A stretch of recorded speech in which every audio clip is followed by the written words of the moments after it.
it's kind of fucking weird when I look back at what did and what didn't have the power to have me reflect upon myself of who I should or who I shouldn't be as a person. When I think back to the moment that it really changed who I was, it was a split fucking second. It was one split fucking second in time that I knew I'm no longer that same person now. Like I knew in that fucking moment, there's a straight fucking line in my life where it was then to now. It was actually fucking me feeling fucking stupid for the first fucking time in my life that made me kind of change the person who I was. It was the last time I got arrested, thankfully. I was in between bits, of course. I was fresh out. The 5 years that I'd done it first was out on parole. I was out on probation, and I was doing a lot of the same stuff that I had been previous. Just living a stupid fucking life, doing dumbass shit, kind of just a matter of time until they ultimately locked me back up. And when they finally did, when they finally put the cuffs back on me that last time, I don't think 5 minutes later, I had changed my life. It was an immediate recognition within myself that I'm fucking done with this shit. Like, I'm truly fucking over this shit. And unfortunately, I knew that I had to go do a little bit of prison time before I got out because I was locked up on a parole retake, and I'm going straight to county, straight to DOC, straight to MCIJ, and that's that. It took me feeling for the first time in my life like a fucking idiot to want to change my life, to want to not be that person who I was previous. And when I think about things that had happened before that in my life that were far, far crazier or far worse or a far darker place, a far deeper hole, just much, much worse situations that I don't know how those things didn't make me kind of recognize the idiocy of myself or the dumb decisions or just the stupid life I was living and the bad decisions I was making that was leading me there. That it's just incredible to think I changed my life in a split second because I felt stupid. But there were other times that I should have fucking felt dumber, but somehow I fucking didn't. And yet it still kind of, took me living the life, playing it out the way I did to ultimately get me where I got. I'll give you a great example. On my first bit, on the first chunk of time I'd done, I was down ECI. I think I did most of my time on the ECI compound. And I'd been there probably 2 years, hadn't gotten any tickets, so I had 0 tickets, and then I got one. And that was a whole fucking roller coaster of just like, holy shit. I used to, in prison, tell them I had an allergy to shellfish seafood, because prison seafood is about the fucking worst seafood you can ever imagine. So I just told them I had an allergy to fucking seafood, and then therefore, whenever it was a fillet of fish or tuna salad or something, I'd go up there and they'd give me like a bologna and cheese sandwich or something versus the tuna salad sandwich. So one of those days, lunchtime, it was tuna salad or something, and I went up with the special diet guys because I'm going to get something alternative to that. And they have a process in which you'd walk into the chow hall, get your spoon, put your ID up on the counter, and then the kitchen workers, kitchen CO, would go through the IDs of the diets of diabetics and high cholesterols and all these other things, and then they'd walk your tray out before everybody came in with just like the general kind of lunch. So I went up there, no seafood diet, put my ID up, go sit down, I'm waiting on my tray. 2-3 minutes later, kitchen worker comes up, puts my tray down, and I immediately don't think this is right. Like, it looks like what they've given me is like a high cholesterol diet, and it's diced boiled fucking potatoes, unbuttered fucking plain noodles, and some applesauce. So I'm like, oh, fuck no, fuck this, right? So I get a little attitude. I walk up there with the tray, and I'm telling them like, yo, this ain't fucking right. Y'all gotta make this right. They tell me it is right and fucking deal with it, and I didn't like that answer. So I'm thinking in my dumb ass head, I'm going back to the housing unit, I'm gonna make me some fucking lunch, right? It's kind of my dumb ass way of thinking. So I'm trying to walk out the chow hall, which is, it's just like one little loop of a thing. So people aren't even really in here at this moment. Like, it's just the beginning of lunch. So I'm trying to walk out of this fucking chow hall. I throw my spoon in the window, And at the back door, there's always a couple police to make sure that you put your spoon there. They might pat you down, make sure you ain't sneaking nothing out, that type of stuff. So I'm gonna walk up out this chow hall. Sitting at the back door is older white dude lieutenant and like a younger woman who didn't even have stripes. She was like new. So the lieutenant sees that I'm doing something that's obviously not kind of the time to be doing any of that. He looks at me like, hey man, where you going? I already got my attitude, and I'm like, bro, man, this fucking shit, fuck this shit. I'm fucking going back here. I'm gonna fucking eat me a goddamn noodle. These motherfuckers try to give me boiled potatoes. Dude said, oh, bro, chill out, what's going on? I said, fuck this shit. I'm gonna go fucking eat. He says, dude, you're not doing none of that. Sit down. So I'm sitting down because they're not gonna let you go back. Like, you don't just get to fucking walk wherever the fuck you want. It's just not the way it fucking works. So I'm just sitting there. I got a little chip on my shoulder the whole fucking time. Everybody comes and eats. Everybody fucking rolls out. I'm still fucking sitting back. Everybody's now gone. That same lieutenant and that woman walk over and say, hey, man, apologize for cussing in front of the woman. We'll let you go back to the housing unit. Dude, fuck you and her. That's my fucking answer, right? Fuck you and her. Fucking, I'm out. You gonna let me go either way. So fuck you and her. It's kind of my attitude. Dude puts me in handcuffs. So I'm like, oh, Jesus fucking Christ. These motherfuckers just trying just to prove a point or something. So they walk me back to the housing unit, put me in a rec hall in cuffs. I'm sitting there probably 10 or 15 minutes. Everybody's in their cells. Cause it's like right after lunch because they're still feeding other housing units and stuff. So I'm just sitting in this rec hall in cuffs, probably 10 or 15 minutes. Never had a ticket. I've got 0 fucking tickets up until this point. The lieutenant and that same woman come in the rec hall. And he says, Perry, I'm gonna take these cuffs off you right now, send you back to your cell. Apologize for cussing in front of this woman. You disrespected this woman. I said, bro, fuck you and her. Like, it is what it is. I'm thinking, bro, this is the dumbest shit in the world. Like, what the fuck am I worried about this shit, right? Like, fuck you and her. Whatever. Dude hits the radio. Bring the cart. And I'm like, okay. Fuck it. Like, is this dude just trying to scare me or something? Like, I don't know what the fuck he's trying to do, but I'm not even thinking this. So they bring the cart in. They're locking me up. So they're taking me back to my cell, get all my stuff together. Like, there's no ticket at this time because they've given me ample opportunity over the last 30 minutes to apologize for cussing in front of this woman. So now once he realizes, okay, this guy's not going to apologize, now I got to write a ticket. Let's lock him up. So I'm kind of amazed, but like I said, I'm a young, dumb, stubborn fucking cunt of a dude. So pack all my stuff up.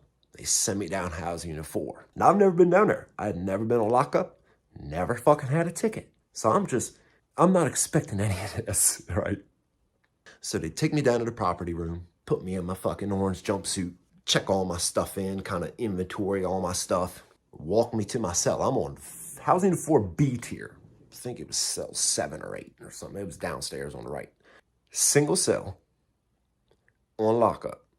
I walk in this fucking cell. I fucking bend over, fucking bend backwards. They take the cuffs off through the slot, shut the slot, and just walk out. And I'm telling you, the moment that they had actually left that tier and I was in that cell for the first kind of couple minutes, it was just like a silence that is just unimaginable. During the daytime, a lot of these people sleep on lockup. Like, it's just usually hotter during the day. I mean, it was like 1 or 2 in the afternoon anyway. So like everybody sleep when I first go down there. And it was just stone silence in a cell probably as big as your bathroom with a mattress, a toilet, a sink, and that's it. So I'm down this motherfucker just like, what the fuck are we gonna do here? Like, all I did was say, fuck you. So about 2, maybe 3 hours later, I know it was later that evening, they finally bring me my ticket. Because I'm almost expecting to be fucking popped out this bitch in a couple hours. That's just kind of where my head's at. I'm just thinking, like, there's no way these people are going to keep me down lockup for telling the bitch, fuck you. So they finally come around, give me my ticket. They pop the door. Hey, Barry, come sign this. So I walk up, hand me the ticket. I don't remember the exact numbers, but I know there was 2 of them category 1s. There was 1 of them category 4. I want to say it was 101 and 104. So 101 was attempted riot, which is like you're fucking up the flow of mass movement, and it's just the probabilities of something bad could have happened because of your actions during mass movement. So that's 101. It's kind of attempted riot. Number 104 was threatening an officer. He had written in the ticket, I said, I'm gonna fuck this bitch up. That's what he said, I said. And then it was like rule like 400 something, rule 405 or something, which was like disrespect. So I'm looking at this ticket, I'm like, all I did was say, fuck you. Like, what the fuck are y'all talking about? I signed a ticket, whatever. They fucking roll out. Over the next day or two, I'm just talking to a couple random people throughout the tier, and I'm kind of explaining to them what happened. And everybody's hitting me with the, dude, if you got no tickets and all you did was say, fuck you, you'll be out of here in a week. That's what they're telling me. I've been in there about 2 days and I'm already fucking going crazy. I don't know how the fuck I'm even gonna make it a week. So I'm like, yo, there ain't no fucking way. Ain't no fucking way. So in this cell, there's a big fucking light. There's a big 5-foot fucking long light. There's a light on top. There's a light on bottom. The light on bottom, you got a button. You could turn that on and off. The one on top, that motherfucker don't never turn off. Like, it's always on. It's forever on. If you want to make the cell as dark as you can, you got to cover that top light up. So I'm down here a couple days and I'm just like, yo, something's got to give. Something's got to fucking give. I'm in this bitch with a jumpsuit, my underwears, a sheet, itchy fucking blanket. And I think that was fucking it. At least that first fucking week or two. Like, I had nothing in there at all. So I'm just going off what guys are telling me. And I'm thinking any fucking day now, they're going to come get me and let me up out this bitch. 27 days later, I go for that ticket. So it was almost 30 fucking days I went up for that fucking ticket. Then I'm sure I'm about to get fucking let up out this bitch. They're gonna have to let me out of here. I go for that ticket. They find me guilty of all 3 charges. Attempting a riot, threatening an officer, disrespecting an officer. They gave me 150 days in the hole. They took 150 good days, and they took 6 months visits. So I've been down there almost a month. I got 4 fucking months to go. And I'm just like, what the fuck is going on? Like, what world are we fucking living in to which I'm in the hole for 5 months with no visits? Ain't no phone on lockup. Like, if you ain't gonna come out writing you a letter, you'll just, that's it. So I don't know how the fuck I'm even gonna do this time. Like, and eventually you just do. Like, eventually you either do it or it's gonna do you. Like, I mean, it's truly like no other way of putting it. It's like you get over it real fast. I mean, it's real easy to fucking dwell just the pit in which you find yourself. But you're there. This is what it's become. This is where your life has ultimately fucking led you, and you're just now in the hole doing 150 fucking days on lockup. New Year's Eve. This is probably three and a half months into it, maybe close to 4 months into it. So I'm a little over halfway done with the time that I've been sent down here to do. It was New Year's fucking Eve. I'll never fucking forget this shit. And there was a guy slept across the hall from me. He was real fucking Looney Tune. He was cool, but he was fucking Looney Tune. He'd change his name fucking every 2 weeks to something new, and God forbid you didn't remember it. When he told you that he changed it, you would be calling his last week's name for an hour. And you'd be looking right at him through this fucking window, and he'd just be sitting there reading. And you'd be calling him. Till finally somebody gets fucking fed up with you fucking calling this guy's name so much, he'd finally tell you, say, yo, we changed his name to Uptown, yo. Hey, Uptown. Oh, hey, what's up, dude? One of them types, like, cool shit, but he was just fucking Looney Tune. We used to do these fishing line competitions. We'd just be fucking bored, and we'd be trying to see who can get our fishing line down the end of this fucking tier further than one another. And the police love catching fucking fishing lines. They love to take your fucking fishing line, which a fishing line is, you fucking shred just real thin pieces of your sheet. You got fucking 10, 12 pieces of this thing. This thing's fucking 60, 70 foot long now. And get a little shampoo bottle, get the shampoo out of it, put some water in it, and just stuff newspapers in it. You just stuff newspaper, and water. Before you know it, this little thing was like a little fucking brick, like a little lock almost of heaviness. And that's what you'd use to fucking wound up and throw that bitch down the hall. Well, the police will come on the tier holding our keys. just trying to catch lines and shit. If you're slipping, you might get got. They'll just put the foot on your line and just cut that bitch or fucking yank it out your hand or whatever. And then it's just gone. You gotta make a new one. So me and old Uptown across the hall got our lines way down this motherfucker tier, and I'll get a tier what? Which is the police coming. So I'm like, oh shit. So I'm whipping this bitch. I can hear this thing fucking slapping all over the fucking place. It's just flapping all over the place. Fuck! Whip that bitch right underneath the door. Like, it was like you probably got like a gap like that at the bottom of the door. And as soon as I pull that motherfucker right underneath the door, the police is there. There was a short black woman. I can't remember her name. But she fucking loved. She was one of them types that loved her fucking job. So I get this bitch in there. She says, give it to me, Perry. I said, bitch, you know the fucking game. Like, you'll get it. You'll get it some other time. You just ain't gonna get it this fucking time. You come out twice a week down this bitch for showers. I'm telling you, 10, 15 minutes. Twice a week. And it could be at any time of the day. It could be at 2 in the morning. It could be at 10 in the morning. It could be 6 in the morning. It could be fucking 3:30 in the morning. No matter what time, if they fucking come to your door and say, want a shower? If you say no, you'll wait another 3-4 days till they fucking come all the way back around to your cell. And then that's when you normally get got. Because when you're out for that 10, 15 minutes, the police gonna tear your fucking cell apart. They gonna find any fucking thing you got in that bitch, guaranteed. So I pulled this bitch underneath the door. She's at the door. Give it to me, Barry. I said, bitch, you fucked up. You fucked up. You'll get it. You'll get it.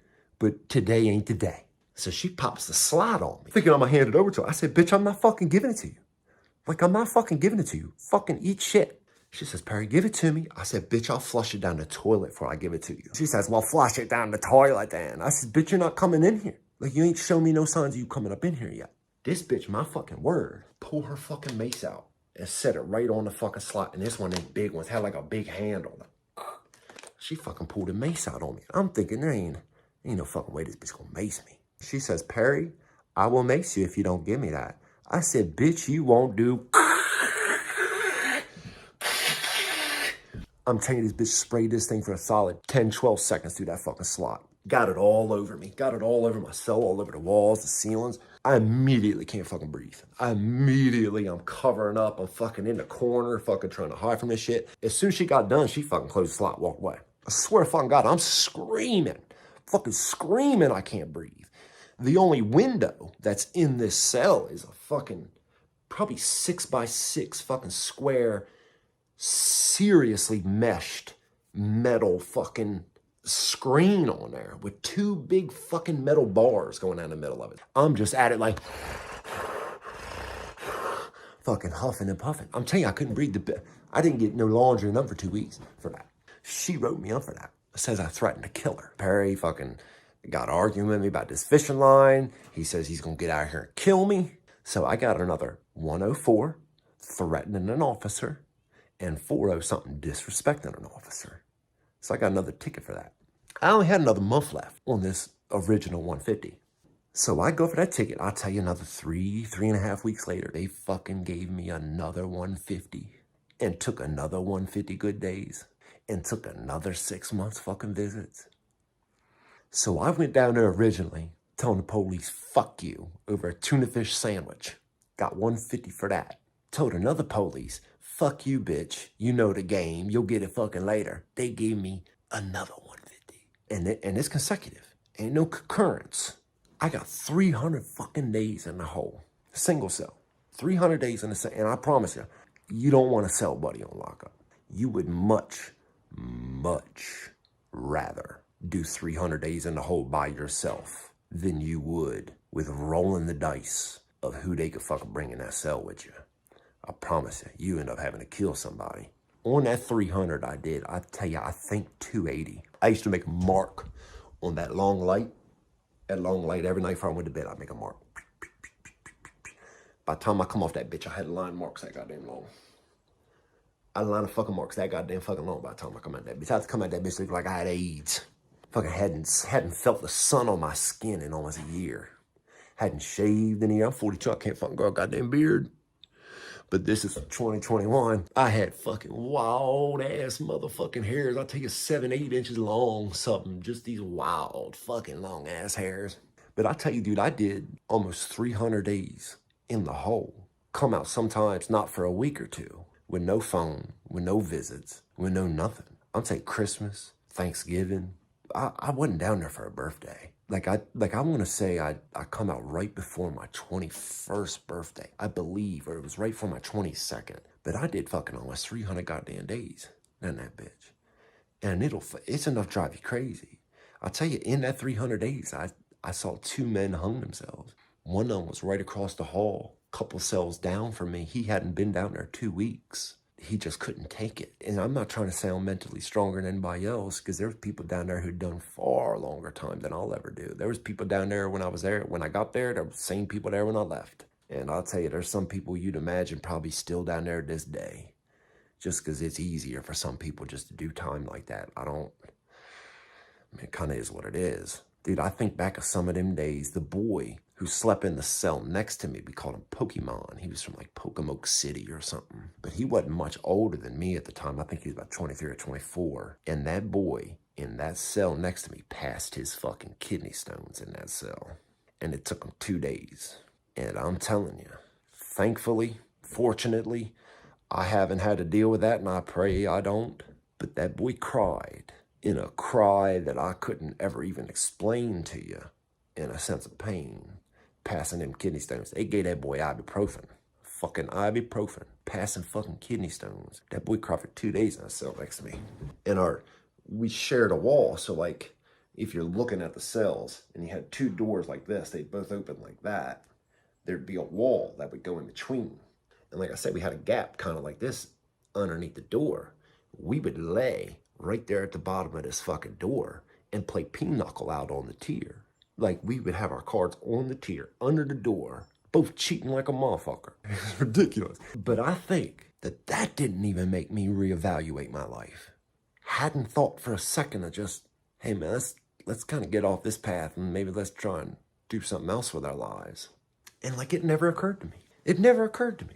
It never fucking was a thought in my head of, man, I'm gonna get out of here and I'm done with this shit. And then I think ultimately what it was me feeling like a fucking idiot. Losing things that I'd gained in that time, to where I knew, like, oh my God, I'm fucking going back to prison again. Like, I'm going back again. That couldn't change me. 280 days in the hole, single cell, a light that never turned off, with no visits, didn't change me. But me getting locked up in front of people that respected me and cared about me, and I could see it in their face when I was sitting in the back of that cop car, like, dude, you're fucking stupid. That made me change my life in a second.